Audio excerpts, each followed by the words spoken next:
In response to the unprecedented closure of the world's schools, we've reached out to remarkable educational leaders for their insights and examples. On April 24th, 2020, 6 weeks after the Woodward Academy had closed its campus, we asked Connie White to share how this large private school in suburban Atlanta was addressing the unique challenges of student assessment.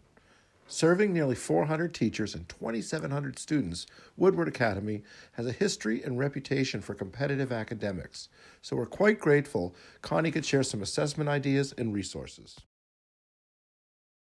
My name is Connie White, and I serve as the Director of Learning, Design, and Innovation at Woodward Academy. You know, I kept hearing from faculty, first of all, we're an independent school, and assessment, we are pretty traditional, to be totally honest. And so one of the big concerns that I kept hearing was about academic honesty.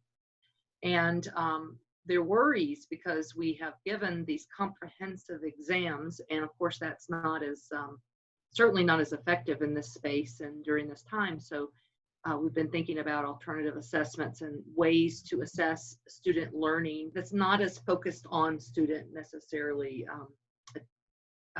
the numbers behind it, but more on the mastery. I would say, you know, the achievement, but more so on student mastery and learning, because that's something that is easier for us. I wouldn't say easier.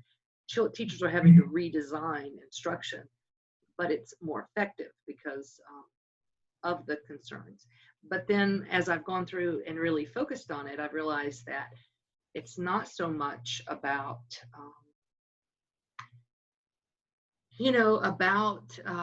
even helping teachers understand all of the facets of assessment, but how can we figure out how children are doing? Because if they are emotionally in a bad place or they're not, they're stressed out, then the learning can't happen at all. Yeah. So I back up and regroup to try to help teachers figure out that. I started working, trying to provide resources for teachers. And we, started talking about here as we think about helping teachers move or consider how to emphasize mastery in student learning rather than student performance. Some things that we could consider. And so I did put this together. I did want to include, of course, the high operational practice equity so that we would meet the needs of all of our students and not just target to a particular group. We are a school that's K-12 and we have the highest level and then we have kids that are in transition with a learning difference. So we want to make sure that we address the needs of our students and ways to do that effectively. But again, when I started this process, I started in the area of bringing together formative and summative assessment ideas that could be done online.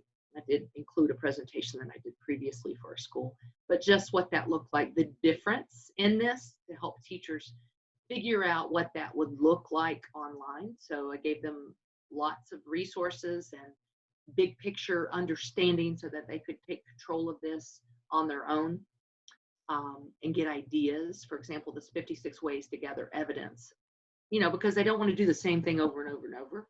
Yeah.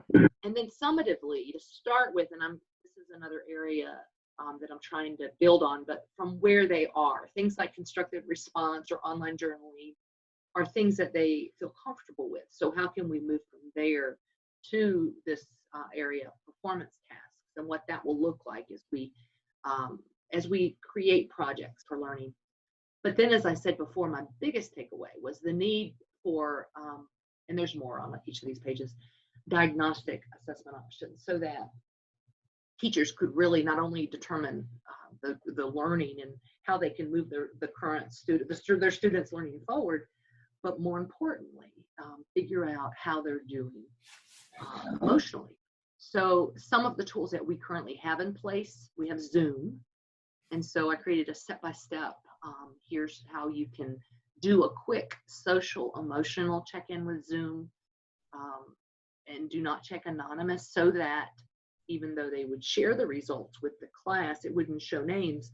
But after the class completed, they could download a report so that they could identify those children that were having a difficult time, and that might give them or help them to have grace toward those kids that were acting in ways that were not appropriate.